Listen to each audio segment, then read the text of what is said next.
अस्सलाम वालेकुम नाज़रीन, आप देख रहे हैं ज़शान सैयद यूट्यूब चैनल। नाज़रीन, आज बात करेंगे सुप्रीम कोर्ट में पाकिस्तान तहरीक इंसाफ के हवाले से। सुप्रीम कोर्ट में क्या हुआ, इलेक्शन कमीशन ने क्या किया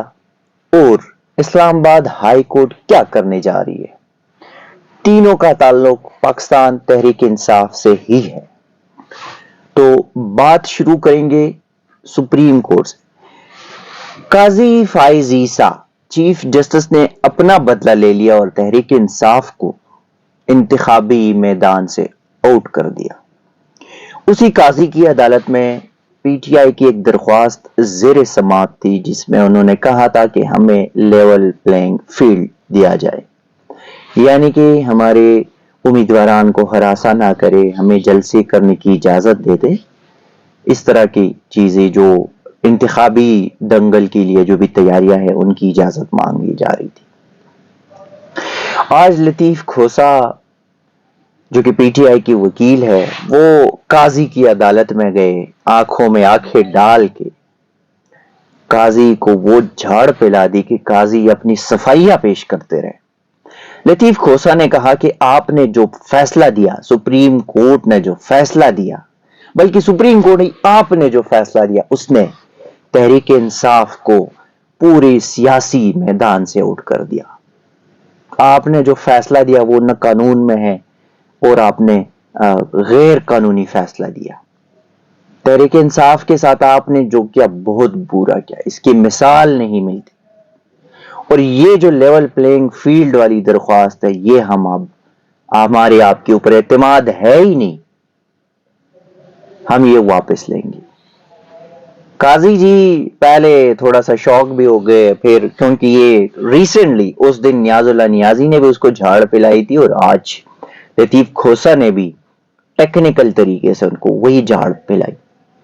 काजी फाइज ईसा ने कहा, बैरिस्टर जफर के मामले में मैंने आईजी को कहा, पुलिस वाले मातल हो गए हैं,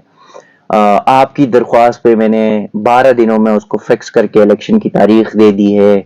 और आपकी इसी दरख्वास्त पे जो है ना हमने इलेक्शन कमीशन को डायरेक्शन दी थी।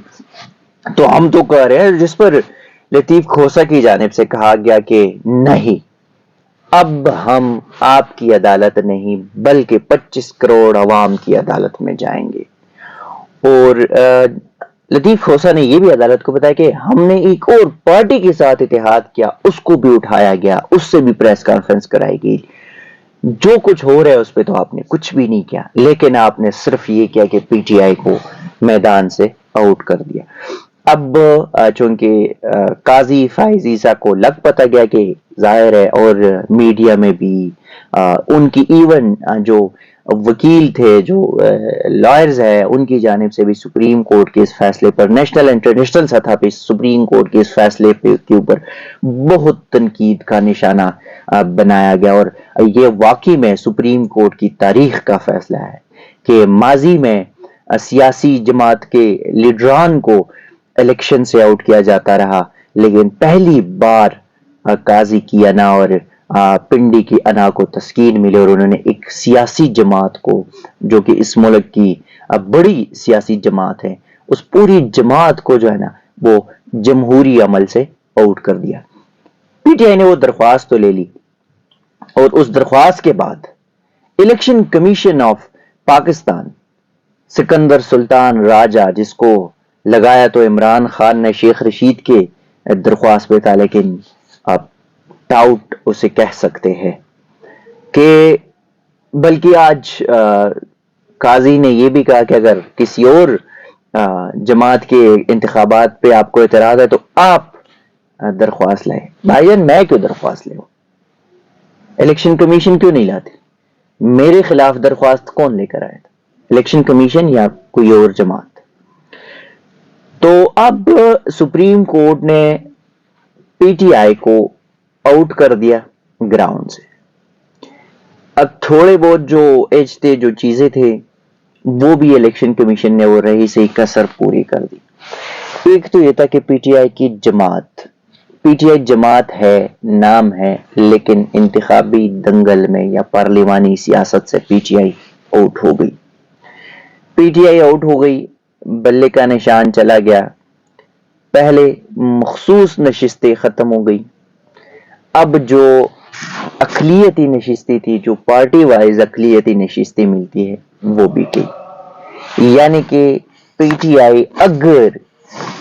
انتخابات میں کامیابی حاصل بھی کری تو بھی ان کو اس حساب سے کوئی فائدہ نہیں ہوگا۔ ایک تو یہ ہے کہ جب جماعت کے اوپر لڑتے اور نشستیں کم بھی ہوتے تو ان کو اقلیتی نشستیں اور جو مخصوص نشستیں تھی وہ ملنی تھی، وہ اب نہیں ملیں گی۔ دوسرا ہے کہ بلے کے نشان پہ نہیں لڑیں گے، آزاد لڑیں گے سارے، کیونکہ بلہ نہیں ہوگا، مختلف عجیب و غریب قسم کی گھٹیا ترین جو چیزیں الیکشن کمیشن نے اس بار لسٹ میں شامل کر دی، ووٹر لسٹ میں، انتخابی نشانات میں، وہی سارے پی ٹی آئی کو پکڑا کے کہ کسی کو بتانا بھی جو ہے نا وہ گوارا نہ ہو، لیکن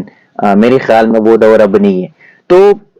ایک وہ جب آزاد حیثیت میں آئیں گے تو ان کو کسی جماعت کے ساتھ الحاق کرنا یا کسی جماعت میں شمولیت اختیار کرنا لازمی ہوگا۔ دوسری بات یہ کہ پی ٹی آئی نے جن کو ٹکٹ دیا، کیا بھروسہ کہ وہ پاکستان تحریک انصاف کے ساتھ ہی رہے۔ تیسری جانب اسلام آباد ہائی کورٹ کی بات کریں گے۔ خاور فرید مانی کا جو عمران خان کے اہلیہ بشرا بی بی کے سابق شوہر ہے، اور جب حکومت میں تھے عمران خان تو خاور فرید مانی کا مراعات تو لے رہے تھے، اور مراعات کے ساتھ ساتھ وہ ان کی ایک ویڈیو بیان بھی سامنے تھی کہ بشرا بی بی بڑی پاکیزہ خاتون تھی، لیکن کسی کی پریشر میں آ کے اس نے وہ انتہائی جو گھٹیا ترین حرکت کی، اپنی سابقہ بیوی کے اوپر انہوں نے ایسے غلیظ ترین الزامات لگائے اور درخواست دائر کر دی، اس پہ آج فرد جرم عائد ہونا تھا ڈسٹرکٹ کورٹ میں، لیکن چونکہ سائفر اور توشخانہ کے کیسز چل رہے تھے تو فی الحال ابھی تک اس کیس میں کچھ نہیں ہوا۔ لیکن اسلام آباد ہائی کورٹ میں بشرا بی بی نے اس کیس کو چیلنج کیا، سلمان اکرم راجہ کی جانب سے بڑے اچھے دلائل دیے گئے، اور انہوں نے عدالت کو بتایا کہ یہ کیس عدت میں نکاح کا نہیں ہے، یہ کیس جو ہے وہ زنا کا ہے۔ وہ ایسے کہ انہوں نے کہانی شروع کی تھی عدت کے نکاح کے اور آ گئے زنا کے اوپر، اور یہ بھی ان کی جانب سے ایک پوائنٹ آیا کہ اگر یہ کہہ رہے ہیں کہ انہوں نے نومبر 2017 میں ان کو طلاق دی تھی، پہلی بات تو یہ ہے کہ اپریل 2017 میں یا مئی 2017 میں ان کو زبانی طور پہ بشرا بیوی کو طلاق دی گئی تھی۔ دوسری بات یہ کہ جب یہ کہانی چل رہی تھی، مطلب یہ جو طلاق کا سلسلہ آ بھی گیا، تو وفاقی شرعی عدالت کا فیصلہ موجود ہے اور اس میں کہا گیا کہ 39 دن جو کہ گزر جائے تو وہ بھی بہت ہے۔ اب اسلام آباد ہائی کورٹ سے یہ استدعا کی گئی تھی کہ ٹرائل کورٹ کو روکا جائے اور اس کیس کو جو ہے وہ کر لے، لیکن جسٹس طارق محمود جہانگیری نے اس کیس کو بڑی ڈیٹیل کے ساتھ سنا، اور انہوں نے کہا کہ دوسری فریق کو جو ہے وہ سننا لازمی ہے، اس لیے جو خاور فرید مانی کا ان کو نوٹسز جاری کر دے 17 جنوری تک، لیکن ساتھ ہی انہوں نے جو یہ ٹرائل کورٹ کو ٹرائل روکنے کے احکامات پر فیصلہ محفوظ کر لیا۔ اب دیکھنا ہی ہوگا کہ اسلام آباد ہائی کورٹ کیا فیصلہ کرتی ہے۔ ناظرین اب تک کے لیے اتنا ہی، اسی قسم کی چیزیں آپ کے ساتھ شیئر کریں گے، تب تک کے لیے دیجیے گا اجازت، اللہ حافظ۔